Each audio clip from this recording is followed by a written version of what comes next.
Jagan bail రద్దు case Raghurama Krishnam Raju గారు సుప్రీంకోర్టులో వేశారు కదా సార్. ఇవాళ లాయర్ రఘురామకృష్ణంరాజు గారి తరపు లాయరు అంటే ఎందుకు 12 ఇయర్స్గా ట్రయల్కి రావట్లేదు అనేది ప్రశ్నించారు. దానికి వేరే బెంచ్కి కూడా చేంజ్ చేశారు. దీనిపై అప్డేట్స్ ఏంటి సార్? ఇప్పుడు ఈ కేసు వేసి ఐ థింక్ 1 ఇయర్ అయింది. రఘురామకృష్ణరాజు గారు సుప్రీంకోర్టులో కేసు వేశాడు. ఏమని? జగన్మోహన్ రెడ్డి గారి కేసు ఎప్పుడో 2013లో కోర్టులో విచారణకు వచ్చింది. అప్పటి నుంచి ఇప్పటి వరకు విచారణ మొదలు కాలేదు. చాలామందికి ఇప్పటికీ దాని గురించి స్పష్టమైన అవగాహన లేదు. జగన్మోహన్ రెడ్డి గారి మీద పెట్టినటువంటి సిబిఐ ఈడీ కేసులు ఏవైతే ఉన్నాయో 20 కేసులు, ఇవి ఇంతవరకు కోర్టులో విచారణకు రాలేదు. అంటే విచారణ మొదలు కాలేదు. మరి ఏం జరుగుతుంది విచారణ మొదలు కాకుండా ఎన్నాళ్ళు అని అంటే అదే వెరైటీ. దాని మీదనే కేసు వేసింది ఇప్పుడు రఘురామకృష్ణరాజు గారు. ఆయన కేసు ఏమని వేశాడంటే, వేసినప్పుడు 2 అడిగాడు.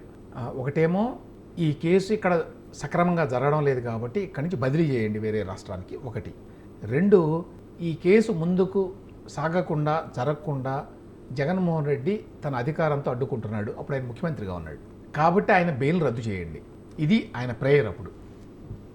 అయితే ఇందులో వేరే రాష్ట్రానికి బదిలీ చేయడం అనేది సాధ్యం కాదని సుప్రీంకోర్టు కూడా చెప్పారు గతంలోనే.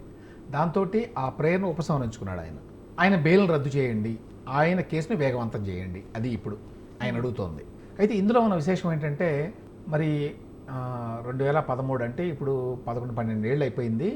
ఇంతవరకు ఈ కేసులో ఎటువంటి ప్రోగ్రెస్ లేదు అని చెప్పి రఘురామకృష్ణరాజు గారు కేసు వేస్తే ఆ కేసులో ప్రోగ్రెస్ లేదు. ఒక పాయింట్ చెప్పాను కదా, సంవత్సరం అయింది అది వేసి. ఎందుకు ఈ కేసులో ప్రోగ్రెస్ లేదు అంటే, రఘురామకృష్ణరాజు గారు కేసు వేసినప్పుడు ఆ బెంచ్లో జస్టిస్ సంజీవ్ ఖన్నా, జస్టిస్ దీపాంకర్ దత్తా ఉన్నారు. ఆ తర్వాత వాళ్ళు మారిపోయి సుప్రీంకోర్టులో justice Abhay S Oka, justice Pankaj Mithal వీళ్ళు ఉన్నారు. ఇవాళ ఈ కేసు మళ్ళీ విచారణకు వెళ్ళినప్పుడు వాళ్ళు మారిపోయారు. ఇవాళ రోజున లేటెస్ట్ చెప్తున్నా నేను, మారిపోయి justice B V Nagarathna, justice Satish Chandra Sharma ఉన్నారు బెంచ్లో. రిజిస్ట్రీ వాళ్ళు మార్చారు, ఎందుకు మార్చారో తెలియదు మనకి. అంటే ఇది 3వ బెంచి. ఏ కేసులో నేను మాట్లాడుతుంది? జగన్మోహన్ రెడ్డి గారి మీద హైదరాబాద్లో సిబిఐ కోర్టులో జరుగుతున్న విచారణ మీద కాదు, బెయిల్ రద్దు మీద కాదు. ఒరిజినల్ కేసు ఏదైతే ఉందో సిబిఐ కేసు, దాని గురించి కాదు నేను చెప్పింది. ఇప్పుడు ఈ కేసు ఇక్కడ నడవట్లేదు హైదరాబాద్లో సరిగ్గా అని చెప్పి రఘురామకృష్ణరాజు గారు సుప్రీంకోర్టులో వేశారు కేసు కదా, అందులో బెంచీల గురించి మాట్లాడుతున్నా. అది సరిగ్గా జరగడం లేదు, అక్కడ న్యాయమూర్తులు మారిపోతున్నారు, కేసు ముందుకు సాగడం లేదు అని చెప్పి ఈయన కేసు వేస్తే సుప్రీంకోర్టులో, ఆ సుప్రీంకోర్టులో బెంచ్లో న్యాయమూర్తులు మారుతున్నారు. 5 జడ్జిలు మారారు. 5 కాదు మారింది, 2 బెంచ్లు మారినాయి, ఇది 3వ బెంచ్. అది నువ్వు చెప్పేది మళ్ళీ సిబిఐ కోర్టు, అది వేరు ఇది వేరు. అందుకే ఆ స్పష్టత కోసం చెబుతున్నా. నేను మాట్లాడుతుంది ఏంటంటే, రఘురామకృష్ణరాజు గారు కేసు వేశారు. ఏమని ఇక్కడ కేసు నడవట్లేదండి అని. ఈయన ఒక కేసు వేశాడు, ఈయన కేసు నడవట్లేదు, అది నేను చెప్తోంది. నడవట్లేదంటే 1 ఇయర్ అయిపోయింది. 2, ఫస్ట్ ఏ బెంచ్ అయితే ఉందో ఆ బెంచ్ వాళ్ళ ముందుకు ఒకసారి వచ్చింది. సెకండ్ టైము ఆ బెంచ్ ముందుకు వచ్చేసరికి వాళ్ళని మార్చారు. అంతకుముందు ఓకా గారు, పంకజ్ మిత్తల్ గారు ఉంటే వాళ్ళు మార్చేసి ఇప్పుడు నాగరత్న గారిని, సతీష్ చంద్ర శర్మ గారిని పెట్టారు. 3 సార్లు మారడం వల్ల ఏంటి, ఇందులో కూడా ఏమీ ప్రోగ్రెస్ లేదు. అది నేను చెప్పదలుచుకున్న విషయం. కొత్తగా రఘురామకృష్ణరాజు గారు ఏ ఆరోపణ మీద అయితే ఈ కేసు వేశాడో మళ్ళీ అదే జరుగుతోంది ఇక్కడ కూడా అనేది ఒక పాయింట్. 12 ఏళ్లుగా ఈ ట్రయల్ ఒక అడుగు కూడా ముందుకు పడలేదు. ముందుకు పడలేదంటే అర్థం ఏంటి? లేక విచారణ మొదలు కాలేదు అని చెప్పాను కదా, దానికి అర్థం ఏంటి? అసలు నాకు అర్థం ఏంటంటే, యాక్చువల్గా కేసు ఏమిటి, జగన్మోహన్ రెడ్డి గారు ఇన్ని కేసుల్లో వాటెవర్ కేసెస్, సిబిఐ వాళ్ళు ఒక 11, వీళ్ళు ఒక 9 పెట్టారు ఈడీ వాళ్ళు.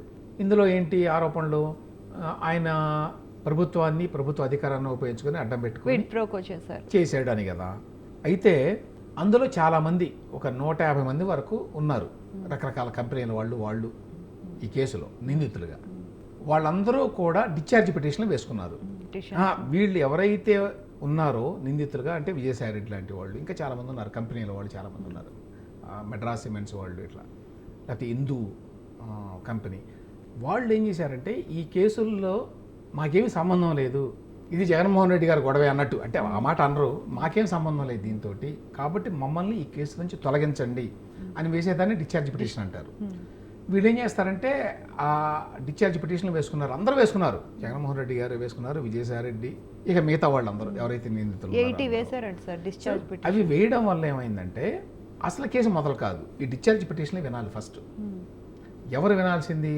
హైదరాబాద్లో ఉన్నటువంటి సిబిఐ కోర్టు నాంపల్లిలో ఉంది. ఆ కోర్టు వారు న్యాయమూర్తి గారు వింటారు. విన్న తర్వాత విని తీర్పు చెప్పాలి. ఆయన తీర్పు చెప్పే టైంకి ఆయన బదిలీ అయ్యాడు. ఏదైనా కేసులో న్యాయమూర్తి బదిలీ అయితే ఆయన చివరి వరకు వింటారు కదా, అక్కడి నుంచి మళ్ళీ వినరు, మళ్ళీ మొదటి నుంచి వినాలి కొత్త జడ్జి గారు. సో కొత్త జడ్జి గారు మళ్ళీ మొదటి నుంచి విన్నారు, ఆయన మళ్ళీ తీర్పు చెప్పాలి. ఆయన బదిలీ అయ్యాడు, కొత్త జడ్జి గారు వచ్చాడు, మూడో కృష్ణుడు వచ్చారు, ఆయన మళ్ళీ మొదటి నుంచి విన్నారు. ఏంటి, అసలు కేసు మీద కాదు, డిశ్చార్జ్ పిటిషన్ల మీద విన్నారు. విన్న తర్వాత ఆయన బదిలీ అయ్యాడు, నాలుగో వ్యక్తి వచ్చాడు, నాలుగో జడ్జి గారు మళ్ళీ విన్నాడు, మళ్ళీ తీర్పు చెప్పాలి. ఈ లోపల ఆయన బదిలీ అయ్యాడు, ఐదో న్యాయమూర్తి వచ్చాడు. ప్రస్తుతం హైదరాబాదులో నాంపల్లి కోర్టులో జగన్మోహన్ రెడ్డి గారి కేసులు వినేటువంటి న్యాయమూర్తి గారు ఐదో కృష్ణుడు. ఈ డిశ్చార్జ్ పిటిషన్ వినటానికే వీళ్ళకి టైం సరిపోవడం వల్ల అసలు కేసు విచారణకు రాలా. అది నేను ఇంతకుముందు చెప్పింది, విచారణకు రాలేదంటే అర్థం అది. ఎందుకు విచారణకు రాలేదంటే ఇవి అయితే కానీ అది విచారించలేరు. ఒకటేమో డిశ్చార్జ్ పిటిషన్లో చాలా వాటి మీద తీర్పులు రాలేదు, ఒకటి కింది కోర్టులో. తర్వాత కొన్ని కేసుల్లో తీర్పులు వచ్చినా కూడా దాని మీద హైకోర్టుకి వెళ్ళారు. హైకోర్టుకి వెళ్తే మళ్ళీ హైకోర్టులో అవ్వాలి. అది హైకోర్టులో అయ్యే వరకు డిశ్చార్జ్ పిటిషన్ మీద వాదనలు తీర్పు వచ్చే వరకు కింది కోర్టులో దాని గురించి వినటానికి వీల్లేదు. సో ఎప్పుడు టైం వస్తుంది, టైం వచ్చినప్పుడు మళ్ళీ ఓపెన్ చేస్తారు. ఇందులో డిశ్చార్జ్ పిటిషను కింది కోర్టు ఇచ్చినటువంటి తీర్పు మీద మేము హైకోర్టుకు వెళ్ళాము, హైకోర్టులో విచారణ జరుగుతోంది అంటే ఓకే, అయితే ఇప్పుడు హైకోర్టు తీర్పు వచ్చే వరకు మనం ఈ కేసును విచారించడానికి వీల్లేదు అని క్లోజ్ చేస్తారు. అట్లా జరుగుతూ వస్తుంది అన్నమాట. అంటే డిశ్చార్జ్ పిటిషన్స్ తో పాటు ఇది కంటిన్యూ చేయలేరా సార్ కేసు, ఈ విచారణ? మామూలుగా చేయరు. ఓకే, ఎట్లా చేస్తారు చెప్పి చెప్తున్నారు అంటే అట్లా చేయడానికి వీలు ఉండదు. ఎందుకంటే అక్కడ వాళ్ళు కొట్టేస్తే కేసు ఇక్కడ విచారణ ఏం చేస్తారు? కింది కోర్టు విచారించకూడదు కదా, పై కోర్టులో అది విచారణ జరుగుతుంటే కింది కోర్టు దాని గురించి మాట్లాడదు, అది సాధ్యం కాదు.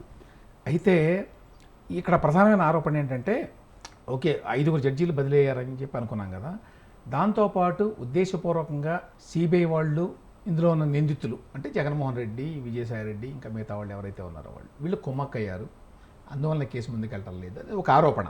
రఘురామకృష్ణరాజు గారు తన పిటిషన్లో చేసిన ఆరోపణ అది.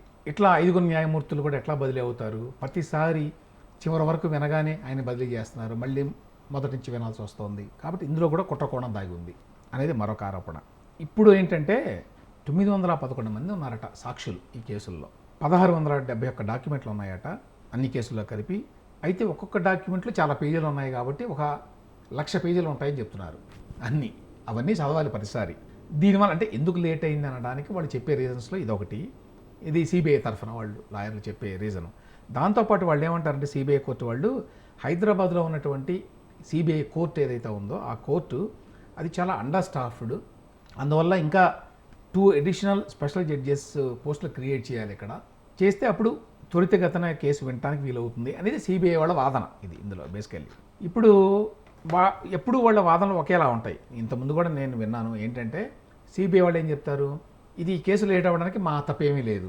ఒకటి ఇక్కడ వీళ్ళు చాలా పిటిషన్లు వేస్తున్నారు నిందితులు, వేరే పిటిషన్లు, ఆ పిటిషన్లన్నీ వినాల్సి వస్తుంది కాబట్టి లేట్ అవుతోంది. తర్వాత ఈ సిబిఐ కోర్టు అండర్ స్టాఫ్డ్, తగినంత మంది సిబ్బంది లేరు. తర్వాత ఇందులో విట్నెస్లు ఎక్కువ మంది ఉన్నారు, ఇందులో సాక్ష్యాలు చాలా ఉన్నాయి. ఇది వాళ్ళు చెప్పే రీజన్స్. జగన్మోహన్ రెడ్డి గారి తరఫున, వాళ్ళ తరఫున అన్న లాయర్ ముకుల్ రోహత్గి వాళ్ళు ఏం చెప్తారు, అక్కడ కేసు వింటున్నారు, జరుగుతోంది, అందులో మా బాధ్యత ఏమీ లేదు అని వాళ్ళ వాదన. అయితే ఇప్పుడు రఘురామకృష్ణరాజు గారి తరఫున లాయర్లు వాళ్ళు ఏమంటారంటే, మీరు దీన్ని మానిటర్ చేయాలి, అంటే ఆల్రెడీ హైకోర్టు మానిటర్ చేస్తోంది, ఎందుకంటే ప్రజాప్రతినిధులకు సంబంధించిన కేసుల్ని త్వరితగతిన విచారించాలి అని చెప్పి, దానికి టైం బౌండ్ షెడ్యూల్ పెట్టుకోవాలి అని చెప్పి, దానికి సంబంధించిన కేసుల విచారణని ఆయా రాష్ట్రాల్లో హైకోర్టులు పర్యవేక్షించాలి అని చెప్పి గతంలో సుప్రీంకోర్టు వేరే సందర్భాల్లో చెప్పినా కూడా కావట్లేదు అనేది రఘురామకృష్ణరాజు గారి ఫిర్యాదు. ఇప్పుడు గతంలో మీరు ఎన్నోసార్లు ఇచ్చారు ఆర్డర్స్, త్వరితగతిన పూర్తి చేయండి అని, అయినా కావట్లేదు అని.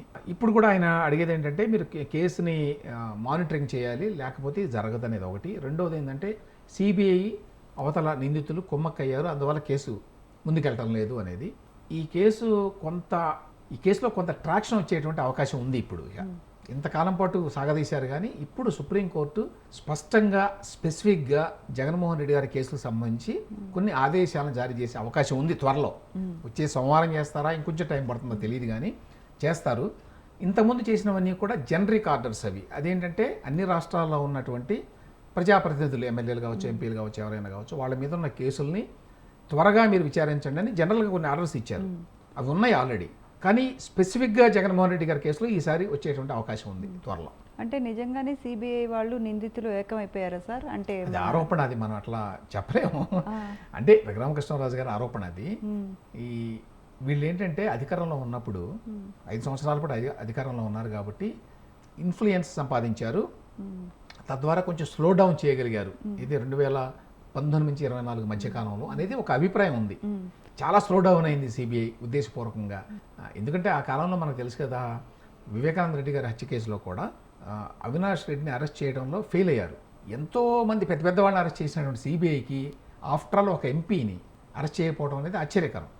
అన్లెస్ పొలిటికల్ ఇంటర్ఫిరెన్స్ ఏదో ఉండటం వల్ల, పొలిటికల్ ఇన్ఫ్లుయెన్స్ ఏదో ఉండటం వల్ల వెనక, లేకపోతే సిబిఐకి లెక్క అవినాష్ రెడ్డిని అరెస్ట్ అంటే చేయడం. కొంతమంది లాయర్స్ కానీ విశ్లేషకులు కానీ డైరెక్ట్ గానే అంటే మోడీ జగన్ దోస్తీ మూలంగానే వెనక మోదీ ఉండి నడిపిస్తున్నారని డైరెక్ట్ గానే చెప్తూ ఉన్నారు ఈ సార్. ఆరోపణ, ఆరోపణ. దానికి ఏ రకమైన మనకి బేసిస్ ఏ ఉండదు కదా. ఓకే. అంటే నేను చెప్పినట్టు ఎందుకు సిబిఐ 2019 నుంచి 24 మధ్యకాలంలో అంగుళం కూడా ముందుకెళ్లకుండా చేసింది ఈ కేసుని. చాలా కేసుల్లో చూస్తున్నాం కదా, లిక్కర్ కేసు ఇట్లాంటివన్నీ ఎంత క్విక్గా ఉంటారు ఈడీ వాళ్ళు కానీ, అంటే సిబిఐ మీరు వాళ్ళు కానీ. అన్నట్టు 12 years గా ట్రయల్కి రాకపోవటం అన్నది సర్ప్రైజింగ్ ఫ్యాక్టరే కదా సార్. అదే. సో అందువల్ల ఏదో ఉండి ఉంటుంది వాళ్ళ మధ్య అవగాహన అనేది ఒక ఆరోపణ. Right, thank you sir.